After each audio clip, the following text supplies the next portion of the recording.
Dati nag-ano ako, yung chika ko lang to yung hipon. Ano kasi ako, private ako nag-aaral sa ICA. Tapos, napunta ako sa public school. Tapos, kasi nagbabawal ako ng kanin. Ang ulam ko, hipon. Hipon yung ulam ko. Alam mo, yung classmate ko, wala siyang ulam. Eh, syempre yung hipon, hindi ka to kalalaki maliliit na hipon lang. Yung classmate ko, wala siyang ulam. Pagkatapos ko, kinain ko yung hipon, tinapon ko yung ulo, di ba? Hindi naman kinakain yung ulo, di ba? Alam mo, babe, yung classmate ko, hiningi niya yung ulo ng hipon. Oh? Kinain niya. Ang pangalan pa ng classmate ko noon, Renante David. Hindi ko makalimutan. Kinain niya yung ulo ng hipon. Sabi niya, "Uy, Michael." Pero hindi hindi yung parang nagmamakaawa na tawa na, "Pwede naman ulam." Hindi ganon. Sabi niya, parang siya, yung jolly, hyper. Sabi niya, Bugayong sabi tawag niya. Bugayong, di ba dati ng mga elementary, apelido ang tinatawag, sabi niya. "Bugayong, kakainin mo pa ba yung ulo?" Sabi niya, "Hindi." Nagulat ako, sabi niya, "Akin na lang, meron akong kanin dito." Ganon, parang pautos. Talaga? Nashock ako, Mi. Hindi naman kami mayaman, pero kinakain yung ulo. Di ba hindi naman? Kinain niya yung ulo. Yung ulo ng hipon. For today's video ay magluluto tayo ng ale olio. Hirap kasi naman. Basta napanood ko lang siya yung kay Eric Santos, yung kay vlog kay Miss Karen. So, ang mga ingredients natin, ito, pasta. Fine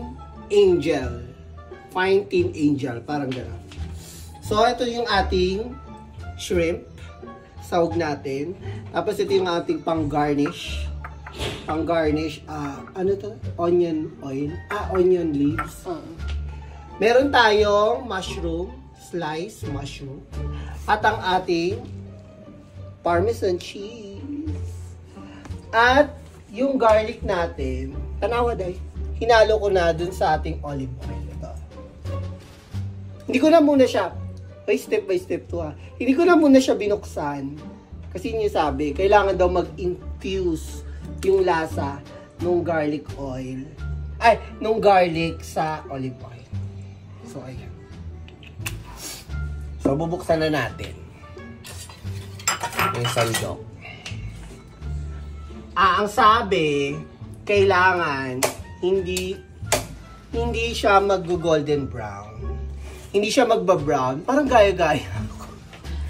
Hindi siya magba-brown. Kasi pag nag-brown siya, mapait na yung lasa. So, yun ang sabi. Diba? Parang hayaan lang natin siyang kumulo ng konti, pero hindi natin pagbabrownin. Okay? Kumukulo na siya. Ayun na, kumukulo na. May first time kong gawin to Sana kailangan masarap. Tignan pa nga natin ng oil. So, ayan, kumukulo na siya. So, ang sauce niya, first time ko itong gawin, ang sauce niya, yung oil talaga. Then, let's put the pasta na.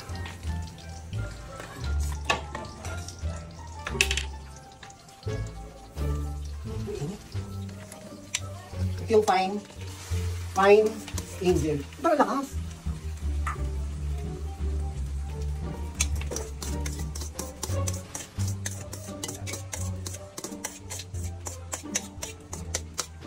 Diba?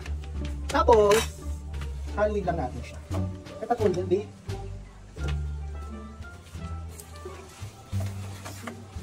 Parang pansit.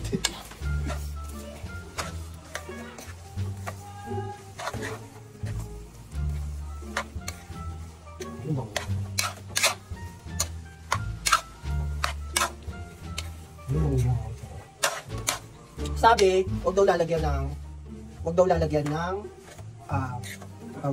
mantika. Ay, ang asin. Kasi yung mga ano na lang pang paasin. Busin na kaya natin ito.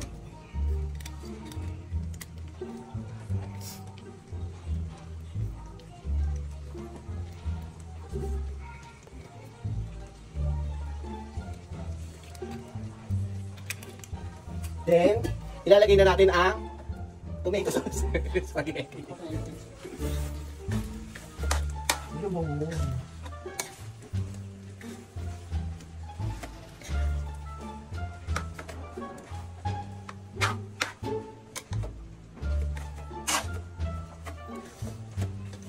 Then, ang mushroom, nalagay na natin.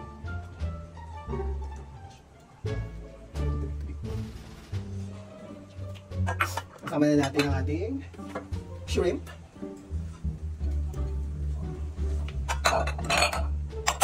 Okay, then haluin. Last na natin ang ating, what's that?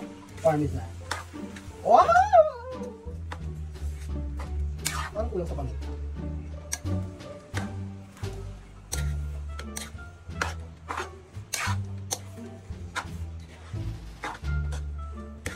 Ang dami. Ang dami pala. Ang dami pala kalahalo lang. 1 kilo to eh. Bibigyan natin yung mga kapitbahay. Then, paminta. Wait. Ayun. Ano ba mo? Powder. Wala mo. Bukas. Black pepper. Wala ka dito. Wala kasi yan. Ito, ito.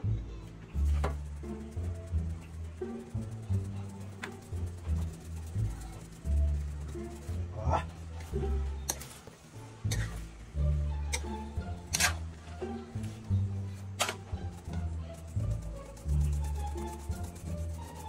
Hindi ka ng kulay.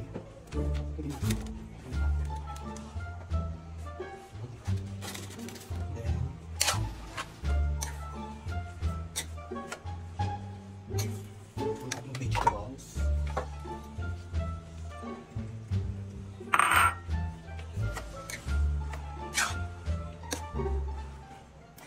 Ayun, ganda ng kulay oh. Parang pansit.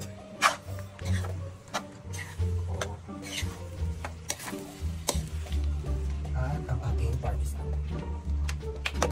Ay, di pa bukas. Lagyan na namin ang ating parmesan cheese. Watch!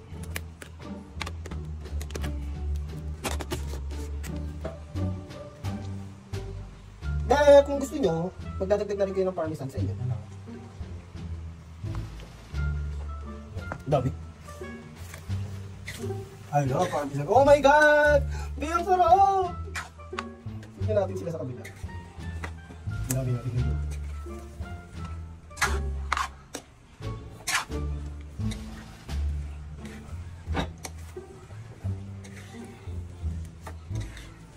Okay, that's it. Titikman na natin. Lagyan natin siyang chili oil. Ma, where's the chili? So this is our olio using Fine Angel pasta. Nilagyan ko siyang asin kasi feeling ko wala siyang lasa. O yan, tikman na natin.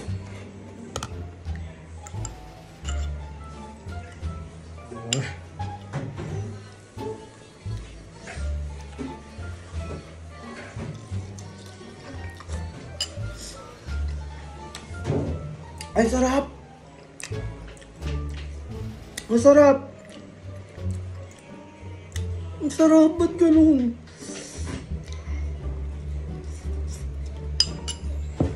Perfect! Pagkatapos kain hugas. Balaj! Dito sa magtulog kayo nila mother. Pag ikaw luto, hugas ka. Ay, kung hindi, talak ka. Bye!